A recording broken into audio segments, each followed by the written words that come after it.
She sit on the right hand of God. Oh, the Lord, Lord, I love you, Jesus. That girl was mean as the devil. She married, a friend of mine's married her. I used to like her, but I'm glad. I said, that's why I listen to my pastor. He called me in the office. See, we didn't keep secrets like y'all keep secrets around here. You know, y'all be getting married next month. I don't want to know nothing about it. Serious. That's what they do. And so he called me in the office and said, I'll tell you now before I announce it. Because anytime somebody was getting engaged in our church, got engaged, members, they bring it before the congregation. He announces it. Says, I'm about to announce Debbie Thurston is getting married. I said, okay. Then he said, I know you and Thurston are real close, and I know you like the Debbie, but he said, that's son, you do well. That's all he said. I was president of the choir, and so he asked me, he said, you need to go over and talk to him in the choir rehearsal. And he played the drums, he played the bass, and she sang. Plus he sung too. So me and the sister of the choir went over to see them. So we got over there, he let us in, she came from the back, and she sat down next to us, next to him. So, I get to talk, I said, congratulations, and y'all, yeah. So we haven't seen y'all at choir rehearsal, so Pastor wanted me to check in on you. Oh, he's married now. Okay. So then he asked him another question. She answered the next question. And the next one. Finally, she said, come here.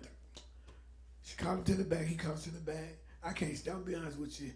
One thing I cannot stand, I can't stand that Jezebel spirit. I don't like no sorry. You ain't got to be in love and be all up in people's tail. I'm sorry. I don't know where y'all get that from. So anyway, he comes to the back and said, y'all, we got to get up early in the morning, so y'all going to have to leave.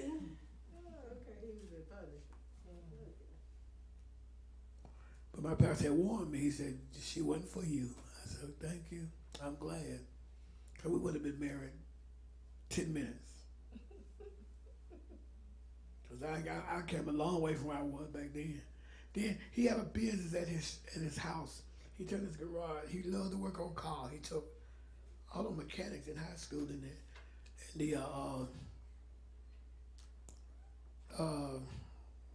trying to think what it was.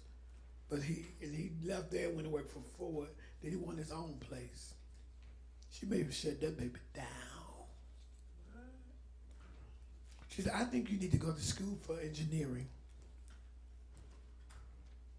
He shut his business down. Ain't that sad? If you got to be out do all that, we can't be together. I'm sorry. Who you are. Then her mom passed, so she said, I need to take off for a year from marriage. When she came back, he was gone. That's why I don't understand y'all. Let me talk to y'all young people. I don't understand y'all. Either you don't see it or you just ignore it. You can pick up when people have those kind of spirits. You go to reach for something. Oh no, don't you do that. We can't buy that right now. Okay, then well, we can't be married right now. We ain't dating. See, God, sometimes I can't stand no man who ain't got no backbone. You in the church, and every time you turn around, you in the bed, something wrong. Church and bed don't go together, read. Let's real kid. They don't. Now you mad because everybody talking about you, everybody saying, he's the church pimp. Oh, I ain't no pimp, Bishop. You know better than that. She's the church lot lizard.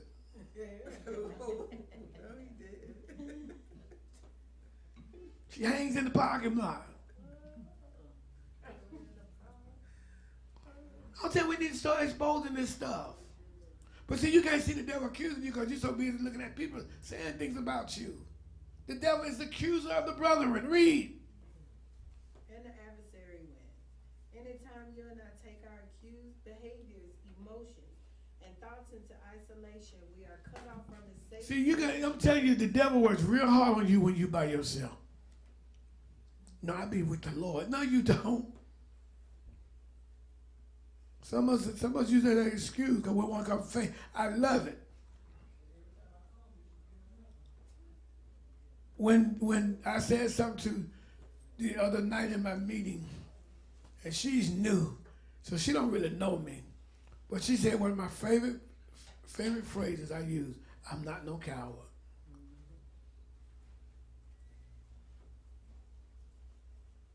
Because most people in church are. They hide behind religion. They really do. And so when you cut yourself out like that and hide out, that means the enemy works on you. He accuses you more. You don't need to go back there. They don't like you. They saw you the other night. You was too smart. And you just be listening. You be eating it up. You be soaking it in. And that's one way he works. Accuse the other brethren. Then we finish Revelation. Then what we do with this, come on. We're cut off from safe relationships. Come on. We're cut off from the safe relationships that could help us deal with the problem. So you gotta know how to deal with the problem. Let me address this a little more. A lot of us don't like to deal with situations in front of us. That's how you mess up relationships. Colossians 3, is it 3:13? You got to know when to confront, how to confront, and then you got to know what's worth confronting. Kelly is very faithful. Now, if Kelly come up in here and trying to give up and stuff, I'm going to confront her. What you say? Because there's a demon that's fighting her that she needs to. See, sometimes we just let stuff go and let it roll. Well, it ain't mine. It is our responsibility. I am responsible for my sister and brother. Did you not know that? Just like I'm responsible for this congregation, you're responsible for your sisters and brothers.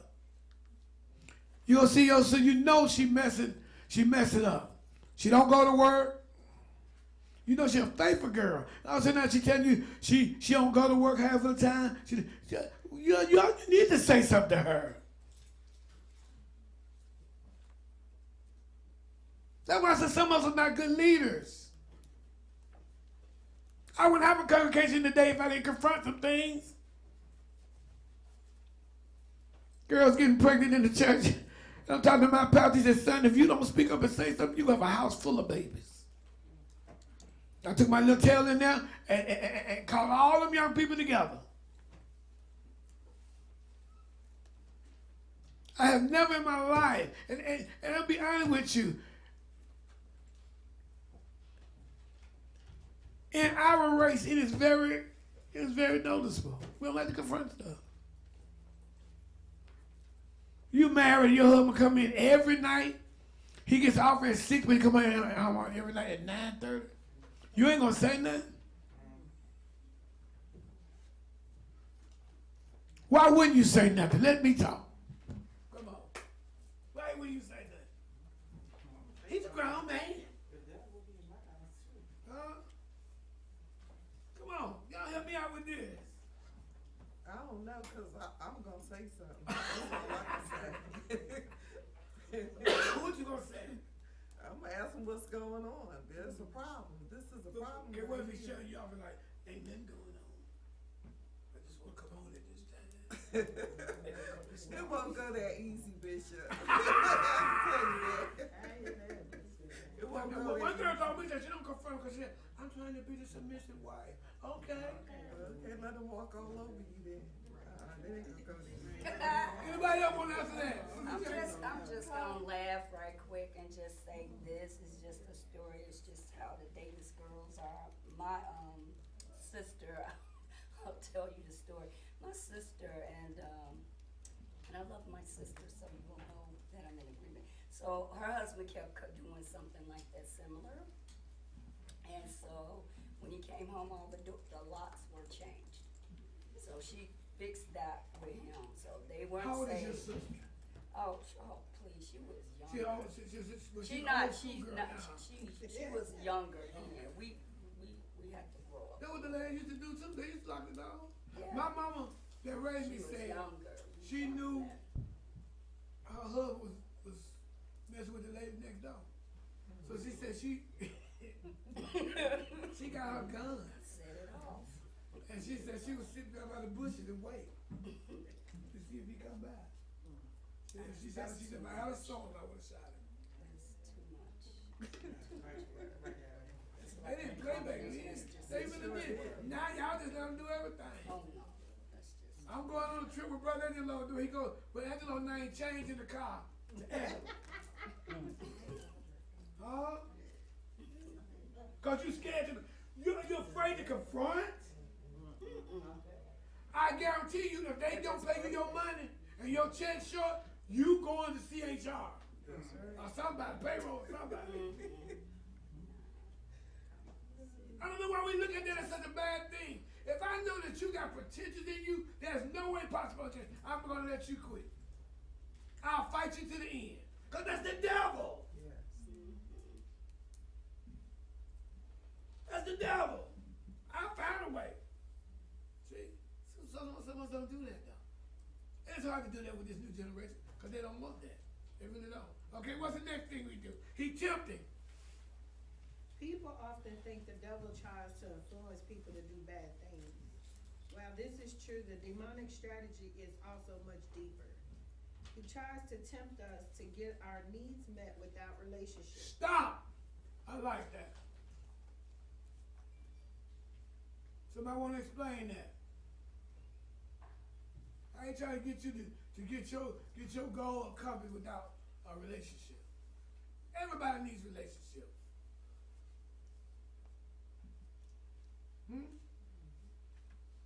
I don't know why we feel that's everybody needs somebody help now. You didn't learn none of the stuff you know on your own. None of it. Somebody taught you. But all of a sudden now we done got to the point, I don't need nobody. Well, that's not true. That's not true. Come on. And without humility. Again, we ain't humble no more. Read. The way he wanted to in the beginning. That's what he wanted. Come on. That's why Jesus' temptation is a model for us. Satan tried to influence him to create food, test God's provision for him, and worship him. Three things he tried to do that. He tried to get him to create food. Test God's provision for him. Test God's provision. And worship him. God, see, you don't know how God gonna bless you. I've learned this over the years. You don't know who God's gonna use to bless you. But we're selected by who we want to bless us. Isn't it something that you have to learn? Because I think, like you're teaching us, but the thing is that until you're in it, and that's always the situation, is when it doesn't matter what relationship it is, until you're in the relationship. And then another thing is how a person feels about themselves. And sometimes, people may be pushovers, there may be something, but it's something they have to learn to, stand up for themselves. They have to learn how to,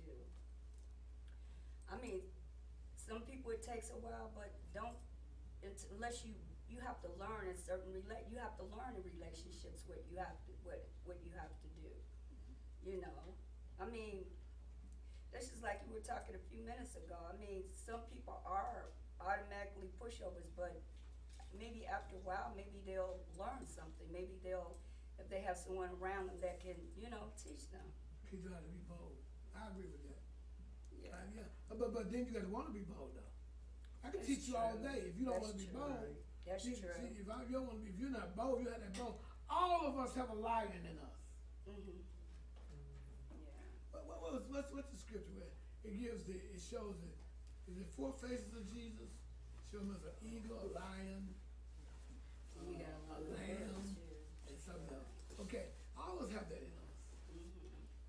See, but you got to allow somebody to bring it out of you. Some of us are just lions. We don't know how to humble ourselves. When I first started ministry, it was hard for me to accept things from people. My pastor had to make me get the lesson. He just said, if you don't take their blessing, you shut their door. And I see a lot of people around here do that. Because here's the thing we got. I want to really bring it out. I don't want them to bless me because I want them saying that. I don't care if you're saying that. Okay? I really don't care no more. I used to, but I don't no more. Because God bless us what? He bless us with people, whether they good or evil. We need to understand that. I know she's going to talk about it. I know he's going to honey, give it to me. I'm going to give it. Some of y'all got too much pride. Sometimes God is using that to humble you. Did you not know that? Because you're not humble. Well, it feels so good not to have to work like a Hebrew slave to get everything I want now. I do work like a Hebrew slave with the saints, but it's doing the will of God. He rewards me. Yeah. But I'm just saying, working myself to death. This body can only take so much. Yes, sir. I was cleaning the garage out yesterday, my back killing me. Shoot. Could you imagine if I was still working in Parisians and doing the stuff I did there? I'd be halfway dead. And then, here's the thing is, and I'm telling you this, some of y'all work yourself to death and not even enjoy the things God has for you in life. Anybody want to go to Papa Do's? I'll go. I'm serious. Well, no, I don't want to go. Now then, you don't go to Papa Do's when somebody asks you, going to pray for you, but then you want to throw your birthday party at Papa Do's. And nobody pay for your dinner but you. Better get some sense. I know that's right. I got to this point now. I don't turn nothing down but my collar. Unless it's got a voodoo doll laying on the microphone. And I know how to get that off of there. I bleed the blood and go on doing that phone. Oh yeah. So y'all need to know how to humble yourself. Proverbs 22:4, I think that is. We're not humble. Sometimes God is testing you.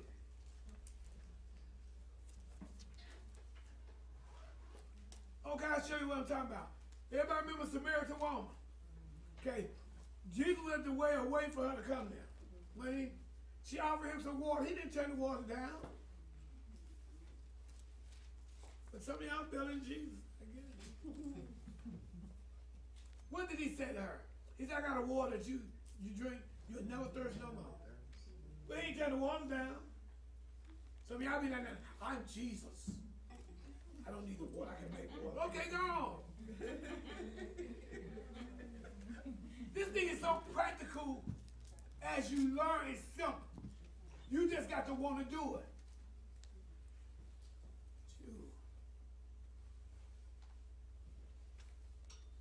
Some of us will never enjoy life because we don't,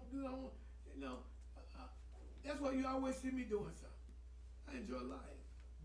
Because I feel like when I get down, I ain't going to be able to go nowhere, I ain't going to be able to do nothing. I can reminisce on what I used to do, how good I did have it. Some of us ain't got